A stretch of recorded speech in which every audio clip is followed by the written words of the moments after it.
Welcome to the Oil and Gas Sales and Marketing Podcast, where every week your hosts Mark LaCour and Matt Bertram share proven strategies and real-world tactics to help you connect with customers and close more deals. Let's do this.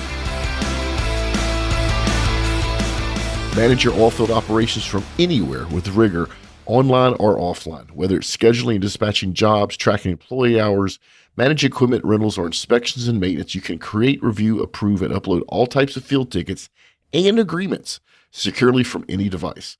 Plus, you can generate invoices same day and run powerful operation management dashboards from your desktop or your phone. No paper, no errors, no headaches. Learn more at rigor.us.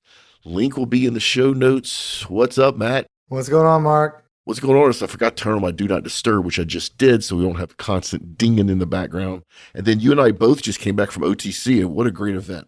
Oh, always love it. It's changed over the years, right? It's gotten a little bit smaller, but I still think it's a great way to interact with people and good to see what's going on in the industry and what's new. And I felt like there was a lot of good energy there. Yeah, and you're using your good microphone. I can hear the difference already. Well, you're a good role model for me, Mark. Yeah, OTC was great. They had about 30,000 people there. We did our podcast pavilion. We literally had 4 days back to back to back podcasting, not just OGGN's podcasting hosts, but other podcast hosts that we invited. We met a lot of people, and we made one hell of an impression on the OTC board. So I'm sure we'll be back again next year. It was just a bunch of fun. Now, I will say this much. $60 for 2 hamburgers and 3 soft drinks. Yeah. Felt like I was in the airport. Yeah. Well, I don't know if that's them so much. I think it's the location vendors, right? But for sure. Yeah. And let me be fair. They had a bunch of food trucks outside that I could have went outside, probably gotten something less expensive, but I just didn't feel like walking. So I paid the price. I do like, around 4 o'clock or whatever, everybody starts rolling out the alcohol and food and apps. And, yeah. Yeah. It was very communal. It was nice. It was super high energy. I have not seen that much energy at OTC since before the pandemic. And it was a record year. Like I said, they had 30,000 people attend. So it was good stuff. But we're not here to talk about OTC. We actually did record an episode with our sponsor, though, from OTC. So you haven't listened, go back and listen to it. It was cool, Matt. We had Michael with Rigor, who's the president, talk about their strategy at conferences, including OTC, and he didn't hide anything. So he laid out how they approach conferences, how they make sure they have a good ROI and what works for them. So if you haven't listened to that, go back and listen. Yeah, no, I only heard about it from what you told me after I missed it when I got there. Yeah. But today we're going to talk about something that I hear a lot from a lot of sales managements in oil and gas, in that they have good account managers, people that can retain that revenue. They have people, good salespeople out there that are good at making sure that their existing customers are taken care of. But there seems to be a gap in being able to bring in new logos. So basically think of new sales. And I kind of want to talk through, what does it take if you're asked or you challenge yourself to go after clients that don't know you, that don't know who you are, and bring in those new logos? And so I thought we'd talk through that today, Matt. I can tell you that there's certainly a difference between like inbound calls where people know who you are and maybe your logo carries a lot of weight, right? That opens doors for you. And so business development, prospecting, consultative selling is a different skill set, right? And it requires a different level of strategy and knowledge and experience. And so I'm excited we're digging into this. Yeah. So let's just go ahead and get started. So in my opinion, you can't start going after new business unless you have a list of the new business you want to go after. And I've always called this my target list. I have one now. I have a list of 10 companies that I would like OGGN to do business with. And at the top of that list is what I call a dream client. That's the client that you're almost 100% convinced you'll never do business with, but you would love to do business with. And Apple, if you're listening, you're my dream client. So on my list, number 1 is Apple, because I would really love to do business with them. But I spend all my time, or most of my time, on the other 9 companies on that list, which will actually drive revenue. However, I do make sure I spend time on that number 1 dream client and reach out to them, get to know different people that work for that company in the hopes that somewhere down the road, I'll land that big whale. Man, I approach it similar to that. I kind of use like a bigger like funnel approach, right? So it's like, what's your top 50 list or top 100, or maybe you take a top 500 list and then you whittle it down to, okay, top 50, top 100. And then out of those, like, what kind of strategic, like, what's the landscape look like? Like, who do you have access to? How do you reach them? And then if it's social, if it's different ways, like if they're not active. So I build like this roadmap, and until you talk to them, right, you don't shut them down. But I start with like a big list until I get a no, like I keep them on the list, right? I run people through a funnel. Like I wish I could just like work 10 clients, which that's probably a better strategy, like more targeted effort. I don't know. I just think I have a little bit wider approach, but having a target list is important because if you don't know where you're going, you're never going to get there, right? So. Yep. And I'm actually glad you brought that up. So I said I rattle off, I have 10 clients on there, and the number one is my dream client. Don't think that's a random list. I know who buys from OGGN. There's certain criteria. They tend to be large companies, at least $250 million and above. They tend to have either sold to oil and gas before, or they have an existing new product or service they want to try to sell to oil and gas. And the ideal ones are the ones that have tried to sell to the oil and gas industry and have failed. So my list has a criteria, it has to be to get on that top 10. So you do need, regardless if you want to take Matt's approach and start with a bunch of companies and whittle them down, or come up with what are the criteria that your existing buyers use to fit it. I love Matt's approach of start really wide and go and narrow down, but you still need to narrow. So on my target list, they're pre-narrowed down because I know what it takes to buy from us.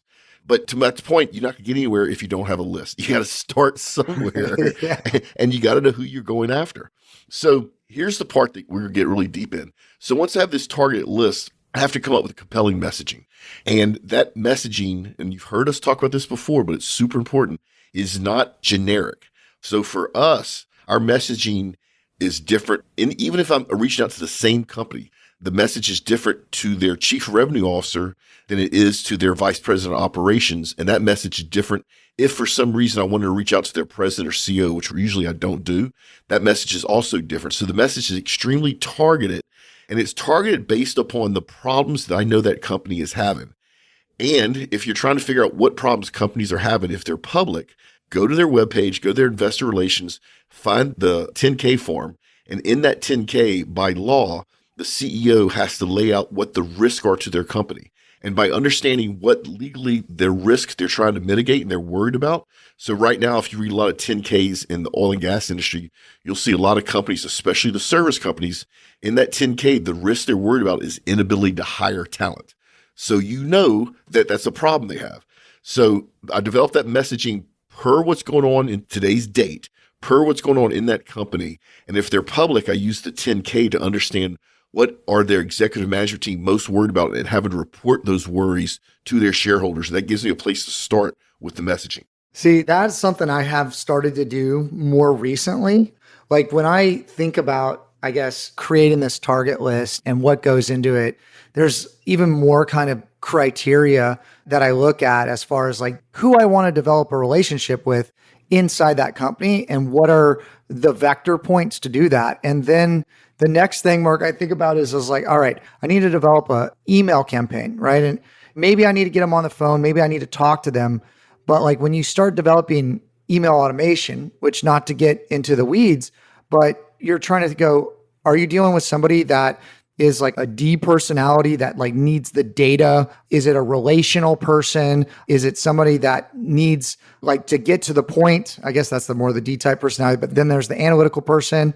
And then there's like storytelling and stuff like that. And when we build these email automation campaigns, if we don't know who we're targeting, we actually drip a message to, like, if you want to get that picture of the ideal customer, like back up for a second, but there's that ideal customer, which we've talked about in previous episodes. You have to have an idea who that is, and certainly different roles and like people in the field versus executive team versus procurement officers or whatever. You want to figure that out. But also that subset of that is, okay, who is that person or what type of person is that person? And if you don't know that, that messaging, how you communicate that messaging, they're more likely to respond to different things. And so if you know who they are, you can then categorize them in that way. But if you don't know, we build like email drip campaigns to target people. And then we try to mix it up. And then we see based on click rates and response rates, what kind of messaging they're responding to. And then we tweak that, right? So this is like B2B sale, like support from a marketing standpoint. That's where my head goes, Mark, when we start talking about. I love this. I love this. So sitting on my desktop is a CSV file of every country that Oil and Gas This Week has listeners in. And if you don't know this, shame on you. That means you're not listening to Oil and Gas This Week. But Oil and Gas This Week is the largest oil and gas podcast in the world, and it has listeners in every single country. So that spreadsheet has 208 countries on it that we have listeners in with the number of listeners. So when I reach out to the head of sales in oil and gas, which is typically our entry point, and I've seen in his or her background that they have an engineering background, to your point, I drop that Excel spreadsheet in that email. Because I know they have an engineering background, I know they want to see the data. And so I drop that sheet in there. If they don't have an engineering background, I don't drop that sheet in there. It's a distraction. And to your point, I've A/B tested that enough to know that it works 75% of the time, right? You're right. You need to try to understand who you're talking to. And LinkedIn is really good at that. You can see their background, see what their education is. And then lately, because people have allowed their LinkedIn profiles to be more social than just purely business, you can figure out sometimes their personality traits. You know, there's somebody that loves sporting events, or there's somebody that gardens, or, you know, that sort of stuff. Him, her. Or her. Him, her, yeah. Yeah. Him, her, dude. Like I've seen all these interesting pronouns, so, or whatever it is. So. Yeah, so you have your target list, and I think you should have a dream client in that target list. Now you've come up with your messaging, and you understand that your messaging is going to be different depending on who you talk to in that organization. Now, here's the part where a lot of people struggle. How do you get in the freaking door?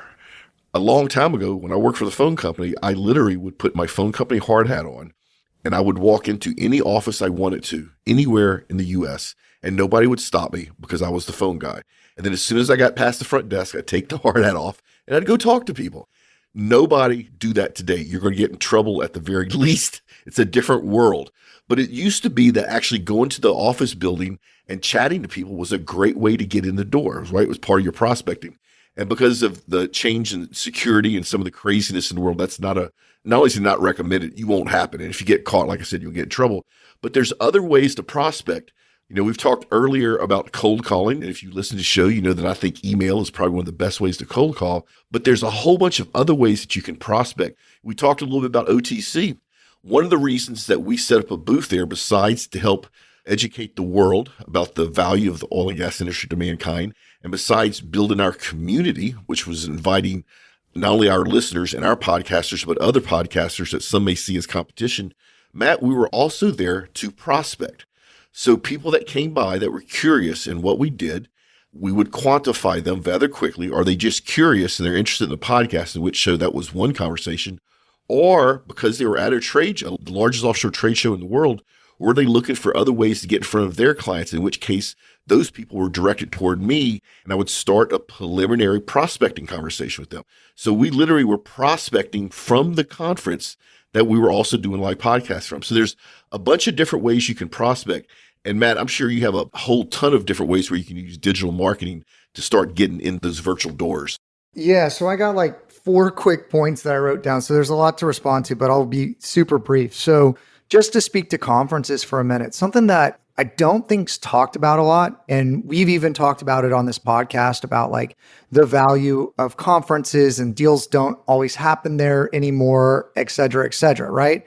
I believe that, but I also have a different spin on it. So through like what we're doing right now, content marketing or magnetic marketing or attraction marketing, whatever you want to call it, we're pushing out content. If you respond to that content, you see that quality or expertise, and you get to know us a little bit more, and you might say, hey, I want to do business with you. There's a couple people out there that came up to us at the booth that were listening to our podcast and saying how much they enjoyed it. Please leave a review, by the way. But one of the things I think conferences, the value is not talked about a lot, is there's data that I've seen really around podcasting and social dynamics that if you want to do business with somebody, you do business with people you know, like, and trust. And there's this magic number in social dynamics and in other settings and business settings, certainly, that you're trying to reach this magic number of 7 hours.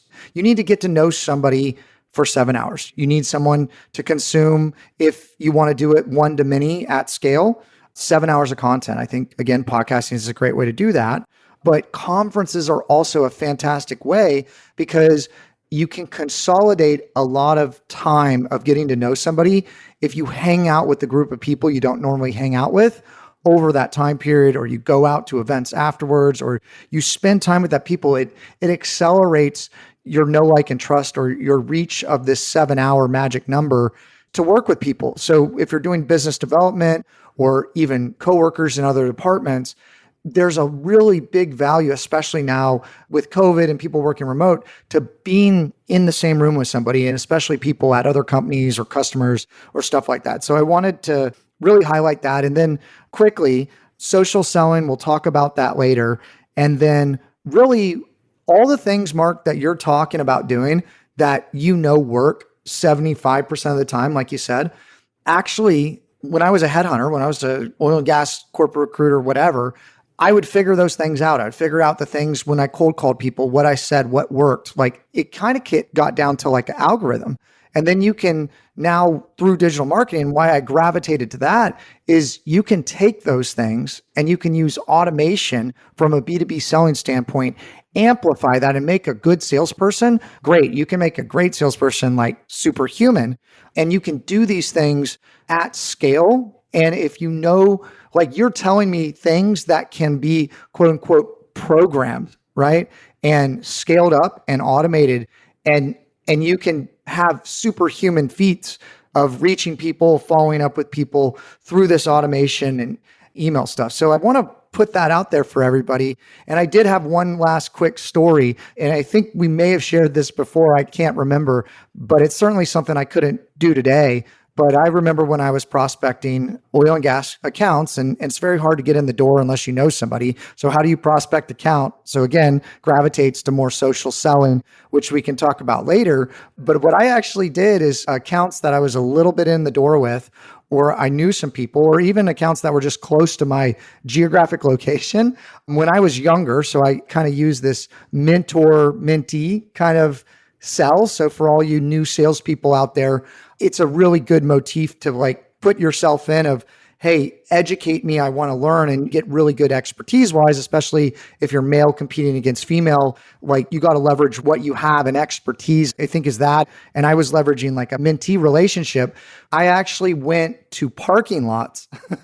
Funny enough, this happened by happenstance of like leaving a couple of accounts. There was always a group of people that were sitting around in the smoking section, and they were smoking. And I didn't smoke, but I would go over there. I was young or whatever. And there was a lot of secretaries that would like smoke, and I would just befriend them or people. And I did that a few times. And then it like actually became like a strategy. I developed a lot of great relationships and got in the door, kind of like in the back door, really, right? Through that. But I mean, now you got security, and I wouldn't recommend any of that, but it's just funny how the world has changed. But I certainly have different stories like that, Mark, that I remember. And again, everything's more gravitated to online, which there's a lot of opportunities to, but it is a different world, right? Yeah. And I do want to go back to some of the stuff you mentioned. So the after hour parties and happy hour events at conferences are super valuable for prospecting. Yeah. Because you have something in common, right? You're at the same conference, which then tells you sort of what the makeup of that room is going to be. So if you're at a conference, there's actually a conference coming up on valves, Matt, here in Houston. So if you go to the after hour parties for the valve conference, you know that most people in that room have some interest in valves, right? So where people screw up is they try to sell in those happy hour social events. That is the absolutely wrong thing to do. What you do is you want to just make introductions, exchange business cards, use the LinkedIn app. If you haven't figured out how to scan the Q code in the LinkedIn app, it's super valuable, trade contact information, and then follow up later. The same way with a lot of the industry organizations, join them, become active in them. Do not try to sell to anybody, but just get to know the people there. Getting those relationships built is the fundamental of good prospecting, is having those established relationships. What you don't want to do is go from not knowing somebody to meeting somebody and trying to sell them. This happens to me on LinkedIn every day, where somebody will send me a connection request and I look at it. If it has anything to do with personal finance, anything to do with franchises, I don't accept it. But if it looks legit, I accept it. And if it's a really bad salesperson, which about 30% of them are, immediately when I hit accept, here come the inbound sales messages, right? That's the wrong way to do it. You don't know me. You don't know anything about me. I did you a favor by allowing you to connect. Get to know me first before you try to sell me anything. So those in-person happy hours, after hour events, Industry things like that are super valuable. Same way with the industry organizations, because you get to meet the people and form that relationship is like the fundamental step of good prospecting. So Mark, I'm going to throw a new concept maybe out there that a lot of people haven't heard. Maybe it's a little controversial. I want to actually see what you have to say about this. So the way that, if you want to frame it up, okay, so you have people's public life, right? And certainly online, everything's trying to get digitized, and the algorithms and Google and all the social platforms are trying to connect what's going on in the real world. But here's the thing, like you said, people throwing business cards at you, you go to a work event and people are handing out business cards. They don't even know who you are. And then they hit all the business cards and leave. And they're like, oh, I did my job. Like, those business cards typically go right in the trash, right? So when you're interacting with anybody, whether it's hiring, whether it's sales, whatever, there's kind of some psychology here. You're interacting with everybody on their public life, right? And even if you go to this conference, everybody's going to put their best foot forward. You're interacting with people on their public life. So what I think you're really trying to do at these conferences when you're getting to know people, and really this is the crux, I think, of like business development, is you're trying to get across the line of the public life to people's private life, where people, like, you have a new level of intimacy with that person, that you actually know things about them that they wouldn't be able to find out online, like where you make this connection, right? There's even actually this deeper concept of like someone's secret life. And if you get access inside someone's secret life, like, they're going to tell you everything you want to know in their private life. But really, a lot of people that you meet, you're just dealing with acquaintances that there's pleasantries, the basics. To develop business, again, going back to know, like, and trust, you want to try to break through that. I think that that's really the goal, is to actually connect with people on a personal level. Have you ever had those conversations where you have like interest and then all of a sudden the conversation goes completely in this personal direction where you feel a stronger connection with somebody than you did before you knew that? Like, that is actually what the goal is, I think, is to break through the public life, connect with people in the personal life. Now they're just not just another, what everybody knows. You know something about them. There's another circle of trust or intimacy with that person. And then, of course, like, there's those people that like really know who you are, that are, quote unquote, you could put it in the concept of like a secret life. But do you see how there's different levels of getting to know somebody? And when you're at that conference, I feel like the goal is to cross that threshold, and doing that in person and doing that over time where you're interacting with them a lot over a short amount of time. There's a lot of value in that again, I don't think's talked about enough. Yeah, I agree with you. Being able to be human and transparent and authentic, your authentic self, people know that. And when you make that connection at that authentic self level, that's a different level of trust, right? The last thing before we get off prospecting is content. You can create valuable content to prospect. I do it all the time. My original company, Modal Point, if you go back and look at the blog, look at all those video shorts where I'm talking about how to sell to Exxon and what happens when you lose the deal and all that stuff, I had created valuable content that my buyers or potential buyers, my prospects, found super valuable. And guess what? Not only did they consume my content, after a period of time, if they had a need for what I did, what Modal Point did, which is help companies sell to oil and gas, they would reach out. So you can use content creation to prospect. And the great thing about it is, with not a whole bunch of work and without hardly any money, but by putting good, high quality educational content out there, talking about the problems that you solve, that content is prospecting for you 24 hours a day, 7 days a week. I've had clients reach out to me. I've had prospects reach out to me that became clients on a piece of content I did 10 years ago. So content creation itself can be used for prospecting. This is straight up the power of the internet, right? We talked about target personas a little bit in past episodes and briefly touched on it earlier. Now we're talking about the customer journey, right? And you're talking about at each mini decision point, right? Through that buying process, where are they at in the funnel? Are they unfamiliar with their company and they're trying to get like a framework in that? Are they trying to decide between that? Are they in the purchasing decision? You need to have assets in all those areas, or sales pieces or sales aids or whatever you want to call it. And this is where marketing comes in, right? Like, it helps tell the story concisely, and you can either create that yourself, homemade content. You can generate it on multiple platforms. There's video, audio, right? Podcasts, there's print, there's images.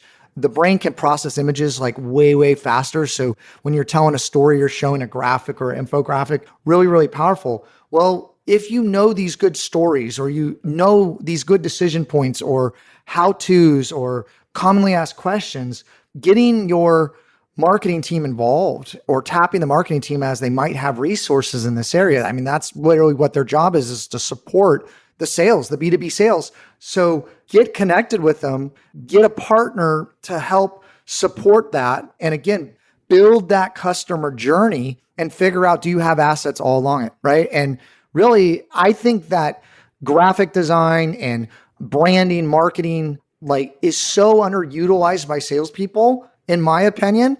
That requires so much experience and skill. Like if you're to compete on complex concepts or getting third-party reviews to say things that you couldn't say yourself, like you need to map this out of where the conversation typically goes the most. And you need to have resources and tools in your tool belt to help you move the conversation forward or to get past that objection. And typically the marketing department and ad copy and messaging, all these things we've talked about, if you have more than just yourself, you have a lot more potency and you have a lot more expertise and experience to rely upon to help you make that sale. And if you have access to those resources at your company, like please utilize them. That's what I would encourage you to do. Like tap marketing, because that's what they're there to do. Yeah, and audience, this is why you should listen to what Matt just said. Because what we haven't mentioned is Matt was just recognized as one of the top 10 most influential CMOs to follow in 2023 by Inc. magazine.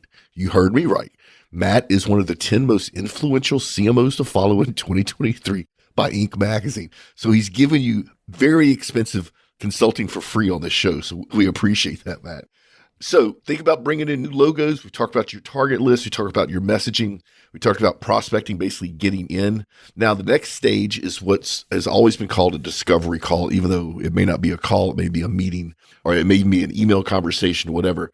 The discovery call is the most critical stage. As a salesperson trying to bring in new business, this is where you're going to lose it. You'll get to this point, and if you don't have everything dialed in, this is the point you're going to lose this new prospect. Couple of pointers from me doing this for a very long time.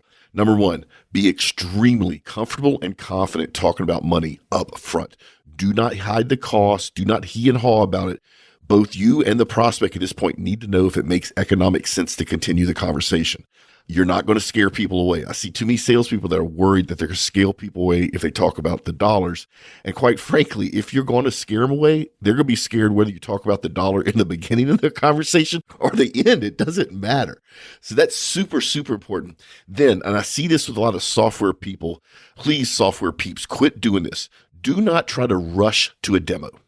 A demo is where the most risk is in this entire process of bringing a new client.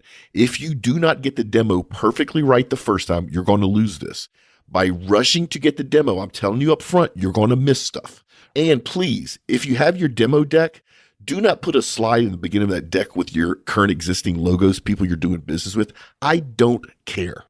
I might care later if I decide to do business with you. Just get to the point. Get to the problem that you're helping me solve and how you help me solve it. I don't care who you sold to before. I don't care how old your company is. I don't care where you're headquartered. Get to the problem up front. So be able to talk money up front as quickly as possible. The financial acronym you have around being able to talk finances is huge. I think we talked before on the show about if somebody doesn't have capital budget to buy whatever you're selling, you can move it to their operational budget, their OPEX. Being able to understand how that works and help your customer move that to a different budget is huge. Then while you're in this discovery call, you need to make sure that you control as much of the sales process as possible. Now, I don't mean be overbearing. What I mean is you come to the discovery call, you understand they're giving up their valuable time to teach you what they're struggling with. You need to learn, take really good notes, and then set the next meeting. right? Before you leave, make everybody open up their calendars and set the next follow-up meeting. And that could be a 5-minute go, no go decision, right? But make sure you get it in their people's calendars. Make sure you control as much of that discovery call as possible. If you're in a situation where there's a decision-making team and procurement's involved, I promise you that if there's 5 people in that room that are supposed to be the decision-making team, there's another 5 people that are part of that decision-making team that are not in that room. Be upfront and ask procurement who else is on the decision-making team. If they push back on you and they say, we don't want you to know, say, look, I cannot deliver a good solution unless I know everybody's concerned. All I'm trying to do is make you look good. And anytime you tell procurement that you're trying to make them look good, they'll want to help you. The other thing is when you have your team that you're bringing in, if you bring into this discovery call, or if it's a discovery meeting, make sure your team is smaller than your prospects team. You don't want to show up IBM with 10 people in suits and red ties if there's only 2 people on the prospect side. That's just basic psychology. You're going to end up coming across as being intimidating. Then, if you have somebody on your team that doesn't know how to be quiet, don't invite them. The worst thing you can do is just come and throw up with words. You need to listen. This is all about learning. This discovery call is super important that you learn as much as you can. And then finally, once you've learned as much as you can, once you've secured next steps, once you've had the conversation about finance up front, ask them if there's anything else that you need to know about how they buy. What they'll do is do 2 things. First thing, it will give you a time frame. So a very common thing that I'll hear is, yeah, we're trying to make a decision in the next 3 months. Well, in oil and gas, making a decision in a quarter is really fast, which is telling you there's a high need for what they're doing. They may not have time to go to RFP, which means that if your solution's dialed in and your demo is spot on based on everything you learned, you might just walk away with the business with no competition. If they tell you they're just looking for information or they're looking to make a buying decision in the next 12 months, then you have to worry about things like RFPs. If you get into the process in RFP because you are the expert, volunteer to help them write the RFP. Now, I'm not going to tell you to do anything that's not ethical, but if they ask you to help write the RFP and you know that your solution is better than anybody else's, make sure you highlight that in the RFP in the questions so that maybe the RFP is written in such a way that you are seen to be the best winner for whatever they're looking for. Once again, don't lie. I'm not telling you to do anything unethical, but try to volunteer to help write that RFP since you are the subject matter experts. So I'm going to stop there, Matt, because I rattled off a whole bunch of stuff. You want to comment on any of that? Yeah. Like, this is why I love this podcast, because Mark, you bring a ton of expertise to the sales process in oil and gas. I have some opportunities to emphasize a few areas and maybe fill in some gaps, but like everybody listening is just getting like fire, right? Like they're getting just really great knowledge. And so, if you're listening to this podcast and you think it's valuable, please share it with other people, because we're basically doing a sales training course, right? Like this is really, really good knowledge that was acquired through a lot of trial and experience. We're sharing a lot of it. So I'm really excited to be part of this and just tap on some of this great experience that you bring to the table, Mark. So a couple things, right? I love that you need to lock in the next step, right? You have to lock in that next step to make sure that you have a follow-up meeting. A lot of times in this discovery call or free consultation, you talk about word vomit. You come in and you're trying to sell your thing, right? And you said this in there, like, remember like when you're interviewing for a sales role or something like that, people talk about selling the pen, right? It's not about selling the pen, everybody. It's about listening to figure out what the person wants to buy. And that discovery call and that free consultation, whatever you want to call it, you should be doing like 80% listening. And you need to walk away from that meeting with an understanding of what is the problem and what are they trying to do? What's the problem that they're trying to solve? Because guess what? If you have that when you leave the call, you can do everything else in email. I mean, if you got that dialed in right, you can keep pushing on that button. But if you don't get that right, a lot of times too, when you're sending that follow-up email, if you didn't do the discovery right, and it's not sitting right with the customer, they're not taking that next step really quickly. And that's why it's really, really important that if you're going to send anything later, you got to lock in that next meeting to make sure, hey, what I sent you, is that on? Is like, you need a temperature check with them to figure that out, to really uncover their problem. Now, the pricing thing, I agree with you. Certainly one is if they're not a prospect, you want them to deselect out. I would add, actually, I love the concept of anchoring, right? So basically, throw out the big price at the beginning and give them a ton of sticker shock, right? And then whatever their needs are, and you're walking it back and you're customizing that solution to them, that price potentially comes down quite a bit of like the full bells and whistles of they need everything. And then that price doesn't look as bad to them because you've anchored this really, really high price. There's things that you're doing throughout this sales call, but I think people get this desire, right, to jump to that demo, like you said, to spray and pray, to just try to get that out there. Like, you're not there to sell. You're there to see if they're the right fit for your services and really get zeroed in on what their problem is. And if you can solve their problem, you will win. Okay. If you answer that correctly. And then the last thing I'll just say on the RFP, I've written some blogs about this. Really, here's the deal. If you're the one helping craft the RFP, you're probably going to get the sale. If you're the one that says they already have RFP written and they're asking you to submit, they're just getting like a ring in the hat, right? Like they just need another set of ring in the hat. You're not the front runner. It's kind of like even on the hiring side, when the job is posted, it's probably already filled. You want to be on the inside loop of that. And I talk to people that are bidding after RFP, after RFP, after RFP, unless it's the government, like government contracts, which there's still some of this going on there. But you got to understand, people do business with people. And how did they get to the point to craft that RSP? You got to understand where they're at in that process. And I ask questions like, hey, like, when are you making a decision? Are you talking to anybody else? Where are you at in that selection process? Certainly, like if we were in like, okay, let me just use the past experience of the recruiting space for oil and gas. Well, are you talking to other candidates? Okay, candidates. Are you talking to other companies? You need to understand where you're at in that process to then evaluate what that next step is and where that urgency is on moving to that. Because so many people lose the deal, not because they have the right product or service or even the right relationship. They have everything there. Somebody else is just further along in the conversation. And if they can get there and solve that problem before you lose. So you got to really understand what you're competing with and try to be first and have the right solution and develop like all those things happen, boom, you close the deal, right? Yeah. And I want to go back to the RFP because this is really important. I see this a lot in oil and gas. Matt is right in that procurement will have a number. So we need 5, we need 10, we need 12 responses to this RFP. So most probably the users or the end buyers, not procurement, already probably have their vendor of choice picked out in their head. Vendor number 1, vendor number 2. If somebody asks you to respond to an RFP and they won't let you meet the decision-making team, don't respond to it. I'm telling you now, you're not going to win it. You're wasting your resources. All you are is a number. You're cannon fodder, right? If they won't let you meet the decision-making team, decline.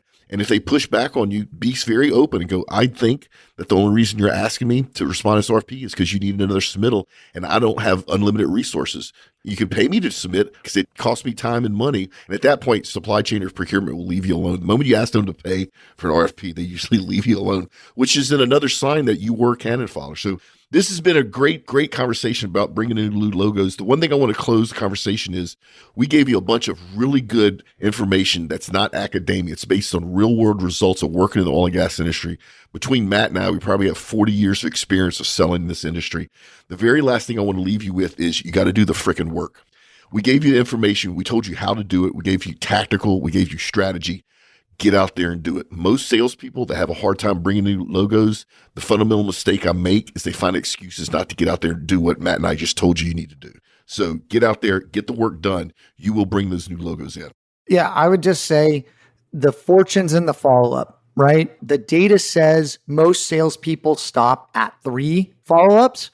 And then the data also says most deals are closed between 7 and 12 follow-ups. So there's a discrepancy there. Keep following up until you know it's a no and that door is closed. Professionally follow up. Automation helps.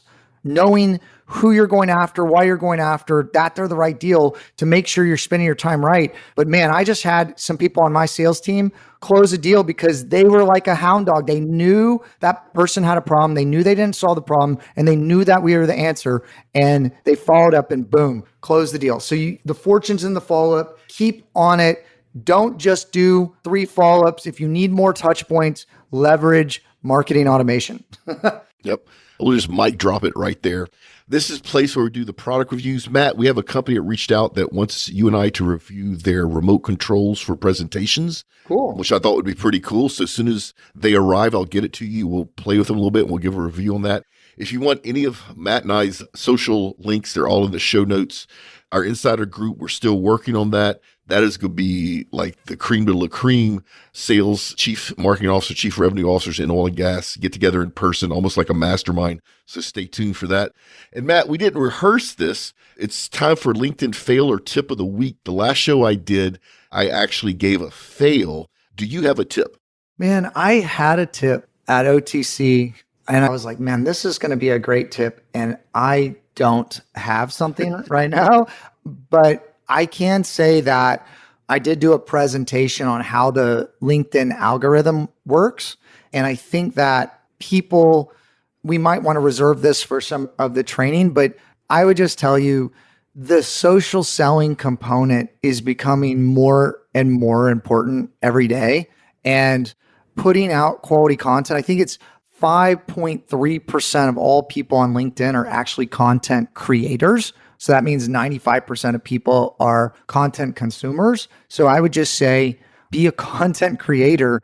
There's still a lot of opportunity out there. LinkedIn wants to create community and, they have active groups, they have active feeds, like create content, become that authority in your space, and it will set you apart from the 95% of other people that are just consuming content. Great tip. All right. Remember, folks, make a difference and not a sale. Check us out next week for another enriching and cheeky episode of Oil and Gas Sales and Marketing Podcast, a production of the Oil and Gas Global Network. Learn more at OGGN.com.